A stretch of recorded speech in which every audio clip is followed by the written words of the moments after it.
감사합니다. 우리 아동부 교사분들 찬양을 했지만 약할 때 강함 되시는 하나님을 보시기를 바랍니다. 우리가 약할 때 기도함으로 하나님이 강하게 우리를 하실 줄 믿습니다. 가난하게 보이지만 하나님은 우리에게 부요함으로 채워주시는 하나님임을 믿으시길 바랍니다. 우리 성도는요, 거룩의 삶을 살아야 합니다. 근데 동시에 기쁨의 삶을 누려야 합니다. 그럼 기쁨이 없는 거룩은 거룩이 아닙니다. 반대로 거룩하지 않은 기쁨도 기쁨이 아닙니다. 그럼 거룩만을 강조하다 보면 안타깝게도 이단으로 빠질 가능성이 많습니다. 그리고 기쁨만 강조하게 되면 쾌락으로 빠질 가능성도 많습니다.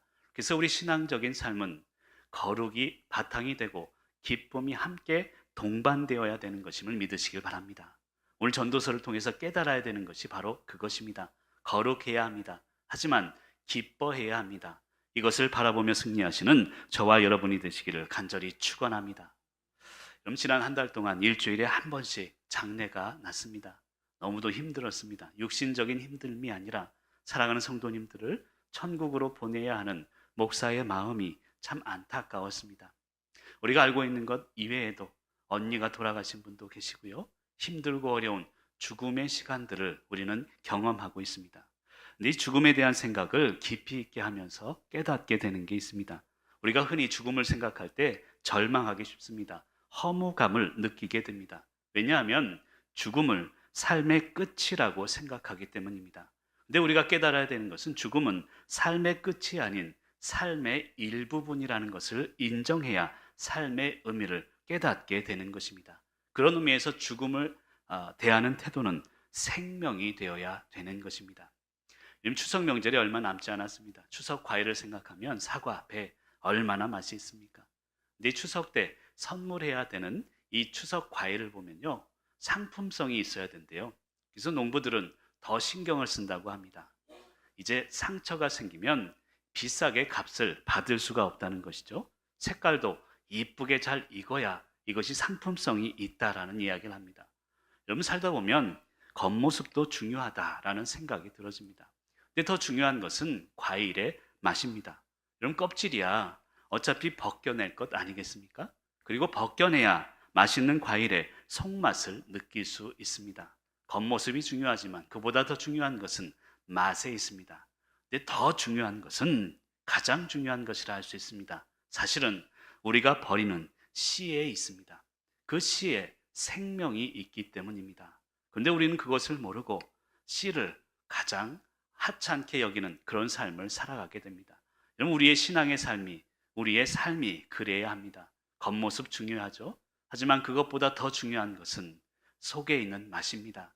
그 중요한 것이 있습니다. 더 중요한 것은 우리가 하찮게 여기며 버리고 살아가는 그 씨앗에 있음을 믿으시길 바랍니다. 그럼 예수 그리스도, 그분이 죽음, 희생을 통해서 온 인류에게 생명의 씨앗을 남기셨습니다. 그리고 우리는 그 생명을 이어가야 되는 것입니다. 여러분, 출애굽기 2장 2절에 보면 이런 말씀이 있습니다. 화면을 보면서 같이 한번 읽어볼까요? 시작.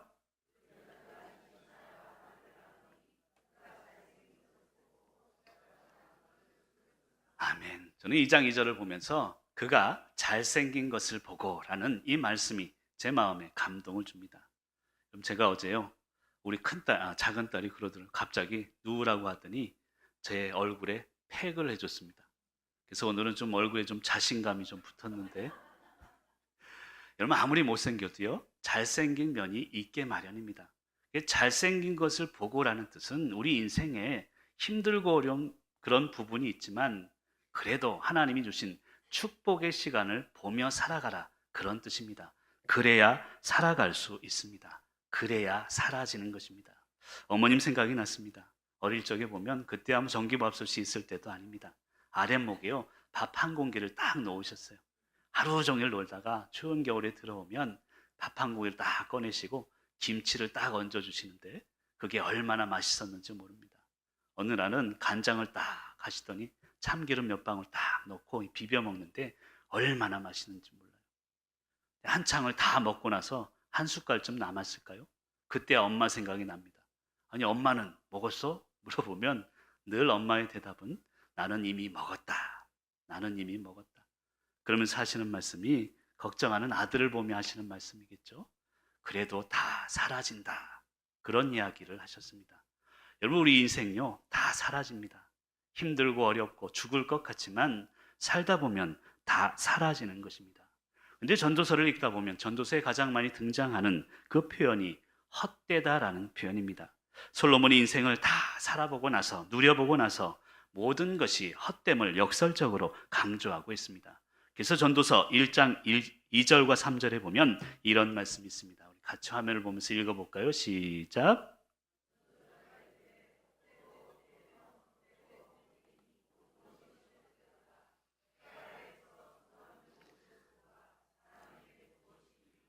아멘. 여러분, 헛되다라는 표현이요 5번이나 나옵니다. 모든 게 헛되구나라고 이야기를 하고 있다는 것입니다. 그런데 사랑하는 성도 여러분, 여러분 삶이 결코 헛된 게 아닙니다. 여러분 흘렸던 눈물, 땀방울이 결코 헛된 게 아닙니다. 오늘 말씀 이야기하는, 솔로몬이 이야기하는 헛되다는 것은요, 시간의 흐름을 막을 수가 없다는 뜻입니다. 그럼 저도 그렇지만 거울을 보면 야, 참 헛되구나. 이 말은 내가 흘린 땀이, 내 눈물이 헛되다는 뜻이 아닙니다. 시간의 흐름을 막을 수가 없구나. 이 뜻을 설명하고 있는 것입니다. 그래서 1장 2절과 3절을 다시 제가 쓴다면 헛되고가 아니라 막을 수 없고 막을 수 없으며 막을 수 없고 막을 수 없으니 시간의 흐름이 막을 수 없구나. 그것을 설명하고 있는 본문 말씀임을 우리는 깨달아야 합니다. 특별히 3절을 보면 해 아래서라는 표현을 합니다. 해 아래서의 수고는 헛되고 막을 수가 없다는 뜻입니다. 반대로 그렇다면 해 위에서의 수고는 헛되지 않음을 설명하고 있는 말씀입니다. 땅을 위한 수고는 헛되지만 하늘을 위한 수고는 결코 헛되지 않는 것입니다. 그래서 고린도후서 5장 1절에 보면 이런 말씀이 있습니다. 같이 한번 읽습니다. 시작.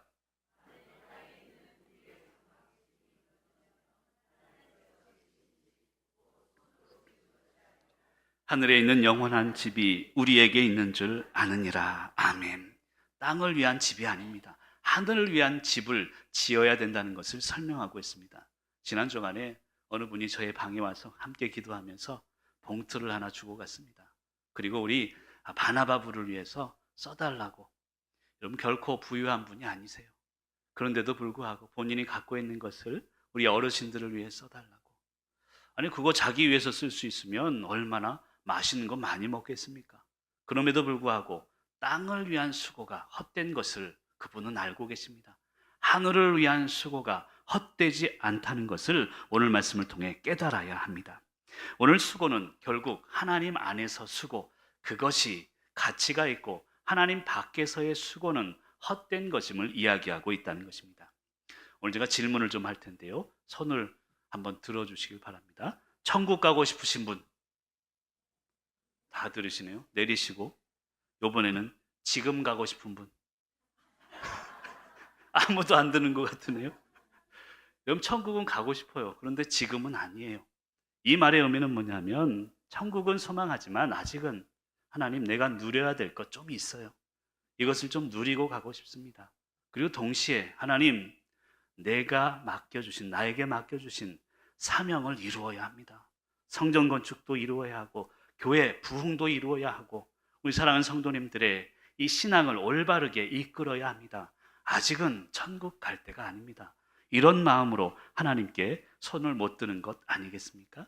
사랑하는 성도 여러분, 오늘 전도서를 통해서 깨달아야 될 게 그것입니다. 인생 살아보니 별거 아니더라. 맞는 말씀입니다. 하지만 전도서를 통해 깨달아야 되는 것은 인생 무상이라기보다는 어떻게 보다 가치 있는 삶을 내 소명대로 기쁘게 살아가는 것인가, 그것을 깨달아야 되는 것입니다. 오늘 말씀을 통해서 인생 무상이 아니라 내게 주신 시간 가운데 가치 있는 삶을 기쁘게 누리시는 저와 여러분이 되시기를 간절히 축복합니다. 첫 번째로 오늘 말씀은 우리에게 명령합니다. 먹고 마시며 수고하는 것의 기쁨을 누리며 살아야 된다는 것입니다. 첫 번째로 한번 읽어주시면 좋겠습니다. 첫 번째로 24절 말씀 같이 읽습니다. 사람이 먹고 마시며 수고하는 것보다 그의 마음을 더 기쁘게 하는 것은 없나니 내가 이것도 본즉 하나님의 손에서 나오는 것이로다. 아멘. 여러분 24절에 보면 먹고 마시며 수고하는 것보다 그의 마음을 더 기쁘게 하는 것은 없대요. 여러분 오해해서는 안 됩니다. 먹고 마시는 건 그래 흥청망청 우리가 살아야 된다, 이 말씀을 이야기하는 게 아닙니다. 거룩이 중요한데 기쁨도 중요하다, 이것을 설명하고 있는 말씀입니다.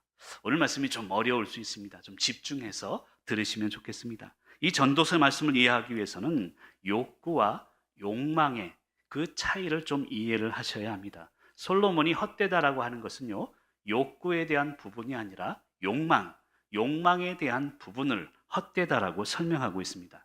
이 욕구와 욕망은 공통점이 있습니다. 결핍에 있습니다. 둘 다 결핍의 결과라는 것이죠. 그런데 좀 다른 점은요, 욕구는 필요에 대한 결핍입니다. 배고프니까 먹어야 되는 것이죠.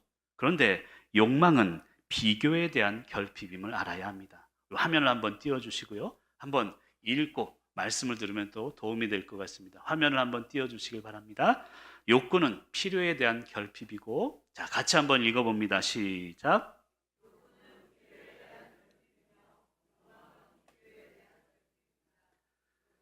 필요가 채워지면 멈추지만 욕망은 끝이 없습니다. 전도서가 말하는 헛됨은 욕망에 대한 삶이 헛됨을 이야기하는 것입니다. 아멘. 여러분 욕구와 욕망을 분명히 이해해야 전도서의 말씀을 깨달을 수 있습니다. 욕구는요, 필요에 대한 그런 결핍, 즉 배고프니까 먹는 것입니다. 여러분 배고프니까 그냥 옥수수 죽이라도 먹으면 이제 그 욕구가 채워지는 것이죠. 근데 욕망은 좀 다릅니다. 배는 고픈데 다른 사람을 보니까 소고기 먹거든요.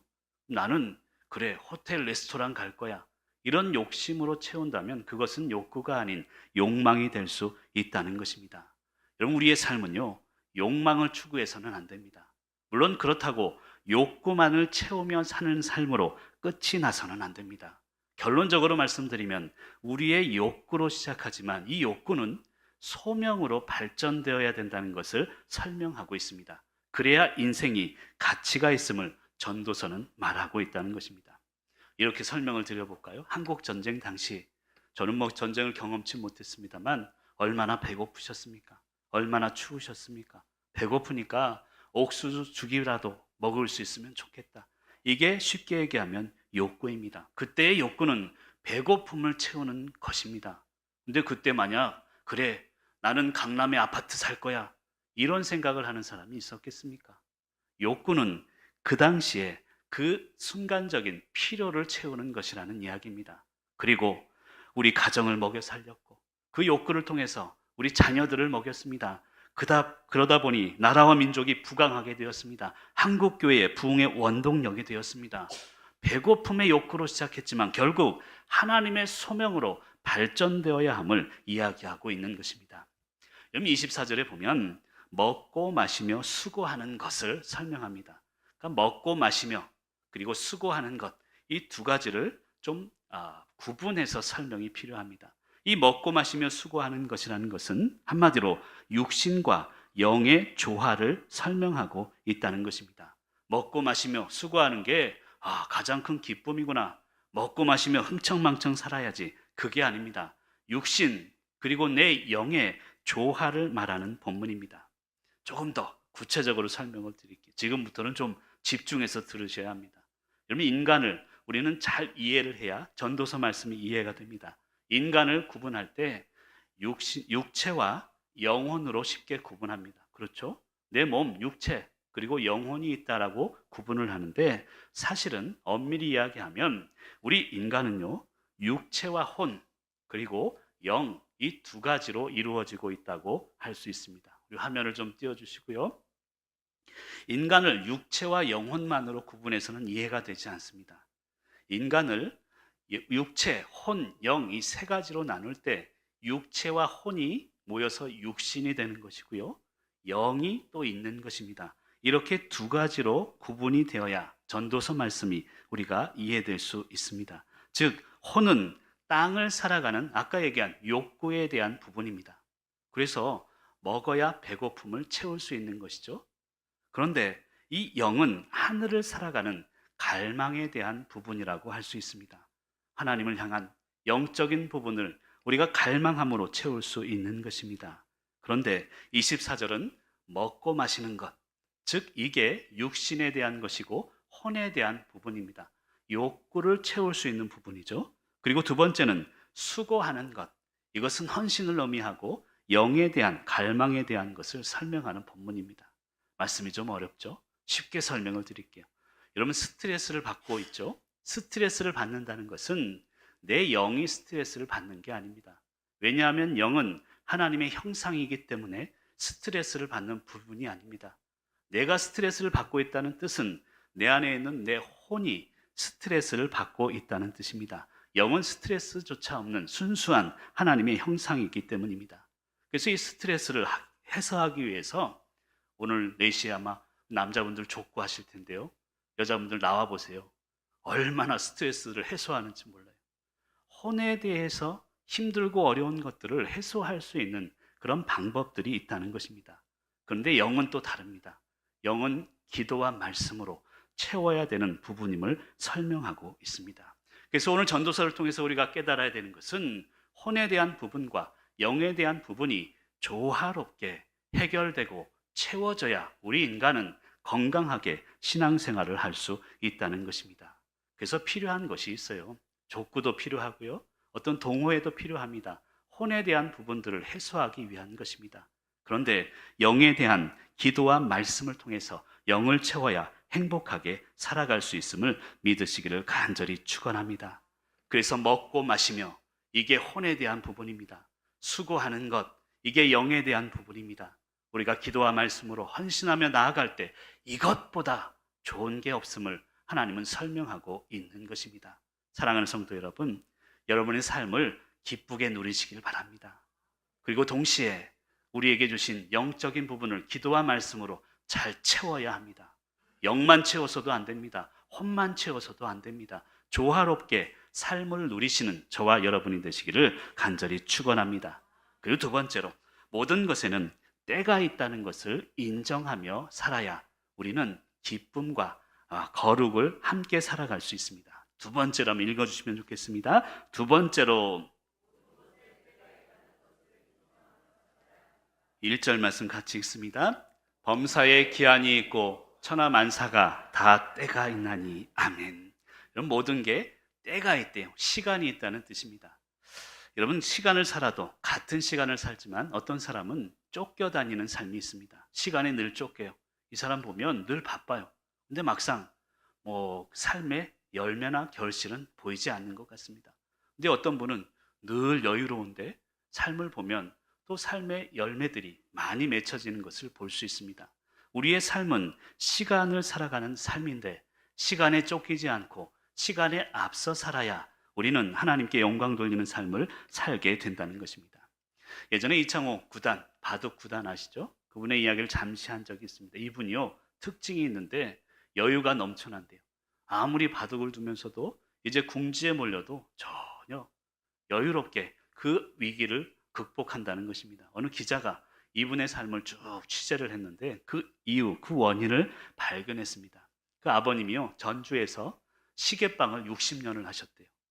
이 이창호 구단이 어려서부터 아버지가 시계 만들고 초침이 돌아가는 것 그것을 계속 보고 자랐다고 합니다. 시간에 쫓기지 않는 법을 아버님을 통해서 계속 깨닫게 되었다는 것이죠.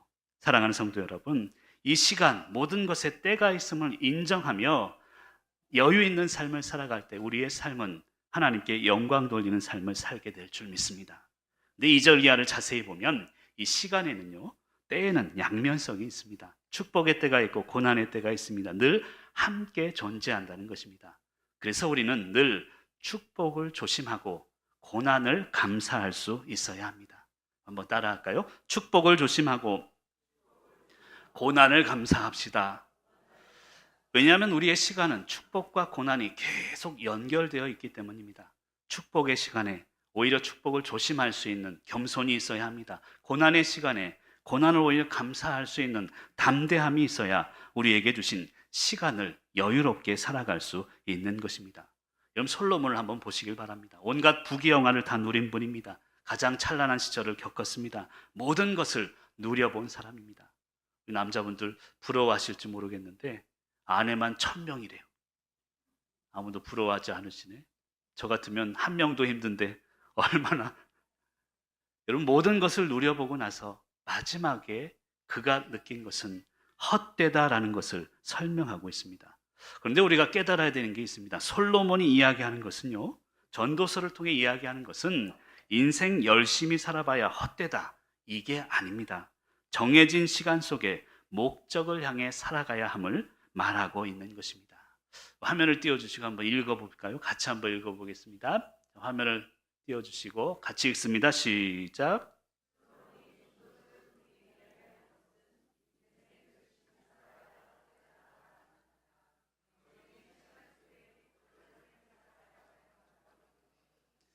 이것을 깨달아야 합니다. 우리 1절 말씀을 다시 보면요, 1절에 두 가지 시간이 존재합니다. 첫 번째는 기한이라는 단어고요, 두 번째는 때라는 단어입니다. 범사에 기한이 있고 천하만사 때가 있다라고 표현합니다. 기한과 때를 나눠서 성경이 이야기하는 이유가 있습니다. 첫 번째, 기한이라는 뜻은요, 정해진 시간을 의미하고 나에게 허락한 시간을 의미합니다. 모세에게 기한은 120세입니다. 누구에게나 그 기한이 정해져 있습니다. 우리가 알 수는 없지만 내가 살아야 할, 하나님이 나에게 허락하신 그 기한이 정해져 있다는 뜻입니다. 근데 두 번째, 때라는 것은 그 정해진 시간 속에서 흘러가는 오늘의 시간을 의미합니다. 이제 모세가 120년을 기한 속에 살았지만 하루하루 모세에게 허락한 때가 있음을 설명합니다. 우리에게 주신 하루가 있는 것이죠. 오늘 하루도 나에게 주신 목적을 향해 살아가는 것입니다. 이따 오후에 우리 재직회가 있죠. 그리고 족구 선교회 모임이 있죠. 또 거리에서 버스킹 하실 분도 있습니다. 나에게 주신 하루의 목적을 향해 살아가라는 것을 오늘 말씀은 설명하고 있다는 것입니다. 여러분, 때라는 단어를 보면요, 애단이라는 단어를 쓰고 있는데 그 뜻은 뭐냐면 반응하다라는 뜻입니다. 그러니까 때, 시간이라는 것은 뭐냐면 하나님이 나에게 주신 이 시간 속에서 인간이 하나님께 반응하는 것, 그게 시간의 의미라는 것입니다. 오늘도 우리에게 하루를 주셨습니다. 이 시간을 살아가면서 하나님께 우리가 반응할 수 있는 것이 시간의 의미임을 믿으시길 바랍니다. 이 때가 있음을, 기한과 때가 있음을 인정하고 살아갈 때 우리는 하나님 앞에 거룩한 삶을 살게 되는 것입니다. 그리고 마지막으로, 여러분 잘 알고 있는 말씀이죠. 그리고 중요한 말씀입니다. 때에 맞는 아름다움을 누리며 살아야 되는 것입니다. 자, 세 번째로 한번 읽어주십시오. 세 번째로 11절 말씀 같이 읽습니다.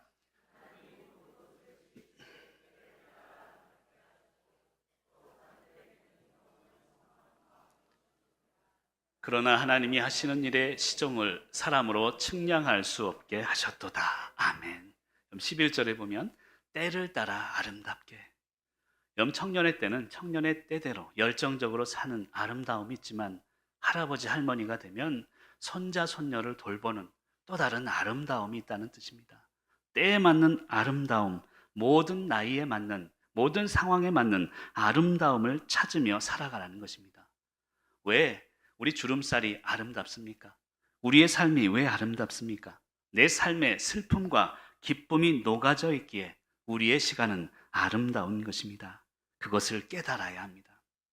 물론 거울을 보면 참 늙었다라는 생각이 듭니다. 마음은 지금도 청춘인데 참 그립다라는 생각이 듭니다. 근데 그럴 필요가 없습니다. 저도요, 이제 나이가 들었는지 청년들 모임에 반가운 마음으로 가면요, 청년들이 다 집에 가버려요. 나는 반갑게 갔는데, 여러분, 그게 세월이 흐를수록 안타까움이 있지만 때에 맞는 아름다움이 있고 그것을 발견하며 사는 것이 우리 인생의 축복이며 행복임을 믿으시길 바랍니다. 살다 보면 그럴 때 있습니다. 아, 그 사람 그렇게 안 봤는데, 그런 생각이 들 때가 있죠. 인간은 처음에는 괜찮게 보이는데 시간이 지날수록 조금 별로다라는 생각이 드는 존재가 아닐까 생각이 듭니다. 왜 그런가 하면요, 그 사람의 겉모습만 보기 때문에 그렇습니다. 그 사람의 상황만 보기 때문에 그렇습니다. 때에 맞는 아름다움이라는 것은 시간이 지날수록 상대방의 중심을 보라는 것입니다. 지금 일어나는 상황 속에 있는 하나님의 뜻을 보라는 것입니다. 그 사람의 중심을 보면 아름다움, 질리지가 않는 것입니다. 나이가 들수록 이 중심을 보는 눈을 뜨라, 이것을 때에 맞는 아름다움이라고 표현하는 것입니다. 그럼 나이가 들수록 중심을 볼 수 있어야 합니다. 그래야 어른입니다. 제가 가끔 이야기하죠. 한번 따라 할까요? 노인이 되지 말고 어른이 됩시다. 나이가 흐를수록 노인이 되어서는 안 됩니다. 물론 육체적으로는 힘이 없어지지만 오히려 젊은이들에게 모범이 될 수 있는 어른의 삶을 사는 것, 이게 때에 맞는 아름다움임을 믿으시길 바랍니다. 상황과 상관없는 아름다움의 시간을 멋지게 사시기를 바랍니다. 그리고 하나님께서 원하시는 것은 세상과의 단절이 아닙니다. 오히려 세상과의 구별임을 깨달아야 합니다. 우리가 신앙생활을 하면서 세상과의 단절을 거룩이라고 착각하며 살 때가 있습니다. 그런데 세상과의 구별이 거룩임을 알아야 합니다. 그러기 위해서 아까 제가 얘기했던 먹고 마시는 것, 혼의 영역에 우리는 우리 자신을 채워야 합니다. 그리고 수고하는 것, 영의 영역에도 기도와 말씀으로 채워가야 아름다운 삶을 살게 되는 것입니다. 저는 그런 생각이 들었어요. 그리스도인이란 현재를 아름답게 사는 존재입니다. 오늘을 아름답게 사시길 바랍니다. 왜냐하면 오늘은 미래의 추억이 되기 때문입니다. 아마 오늘 제가 설교한 것도 미래에는 추억이 되길 바랍니다. 여러분 삶 가운데 오늘을 어떻게 살아가는가가 미래의 추억이 되게 될 줄 믿습니다. 멋지게 좀 살았으면 좋겠습니다. 그리스도인들이라면 크게 아름답게 살아야 될 줄 믿습니다. 지난번에도 얘기했지만 저는요, 우리 속초교회가 대형 교회가 되길 원치 않습니다. 하지만 큰 교회가 되길 원합니다. 꿈이 큰 교회가 되어야 하고 사랑이 큰 교회가 되어야 하고 아름다움이 큰 교회가 되어야 될 줄로 믿습니다. 나이 들수록 아름답게 사시길 바랍니다. 고 장계상 집사님 장례를 집례하면서 영정사진을 보고 마음이 아려왔습니다. 영정사진에서 밝게 웃으시는데 얼마나 그게 마음이 아려오기도 하면서 저에게 또 새로운 감동을 주었습니다. 제가 기도하는 게 있어요. 하나님, 나이 들수록 제 얼굴이 웃어방이 되게 해주세요. 나이 들수록 편안한 얼굴이 되게 해주세요. 그리고 하나님께 부르심을 받을 때 웃으며 가게 해주세요. 그럼 때에 맞는 아름다움이란 그것입니다. 세월을 살아갈수록 얼굴 찡그리지 마시고 밉상이 아니라 오히려 하나님 앞에 편안한 얼굴이 되어야 합니다.